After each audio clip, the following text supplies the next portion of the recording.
नाशिकच्या काठेगल्ली परिसरातील धार्मिक स्थळ अतिक्रमण प्रकरणाला आता नवं वळण मिळालं असून महापालिकेनं हटवलेली दर्गा कारवाई सर्वोच्च न्यायालयात पोहोचली असून कोर्टानं या कारवाईवर स्थगिती आदेश दिल्याची माहिती समोर आली आहे।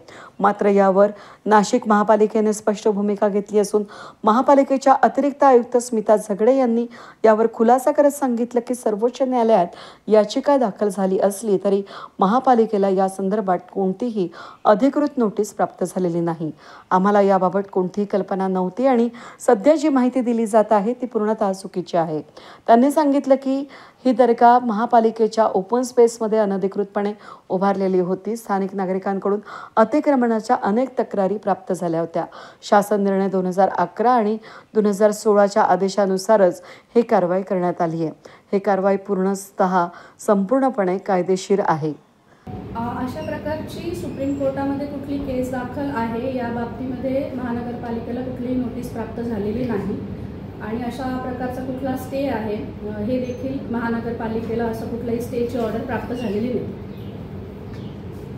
यामध्ये त्यांनी असा आरोप केलेला आहे की जी स्टे ऑर्डर आहे ही ऑनलाईन आहे। सगळी महापालिकेला कल्पना होती या सगळ्या गोष्टीची की हायकोर्टानंतर आम्ही सुप्रीम कोर्टात गेलेलो आहे, तरी सुद्धा महापालिकेने कारवाई केली, त्यांचं तेच म्हणणं आहे। नाही, त्यांचं म्हणणं चुकीचं आहे। महानगरपालिकेला अशी कुठली कल्पना देण्यात आलेली नव्हती। मॅडम, एकूणच ही जी कारवाई केलेली आहे ही कारवाई करत असताना काय नियमांच्या आधारे आपण ही कारवाई केलेली आहे, काय आपल्याकडे नेमक्या तक्रारी प्राप्त झालेल्या होत्या आणि कशा स्वरूपाच्या अनुषंगाने आता पुढील कारवाई आपण करणार आहोत? सदर धार्मिक स्थळ हे महानगरपालिकेच्या ओपन स्पेसमध्ये होतं आणि सदर धार्मिक स्थळ हे अनधिकृत असल्याबाबतच्या तक्रारी आजूबाजूच्या नागरिकांच्या प्राप्त होत्या।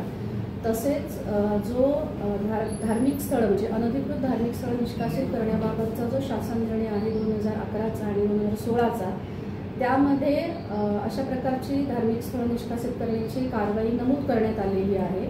त्या शासन निर्णयानुसार तसेच जे वेळोवेळी प्राप्त झालेले कोर्टाचे निर्णय, हायकोर्टाचा जो अद्याप एक निर्णय प्राप्त झालेला आहे त्याच्यामध्ये नमूद केल्यानुसार सदर धार्मिक स्थळे अनधिकृत असल्यामुळे महानगरपालिकेने विहित पद्धतीने नियमानुसार त्यावर कारवाई केलेली आहे। धन्यवाद। वेद न्यूजसाठी प्रतिनिधी कमलाकर तेवढे, नाशिक।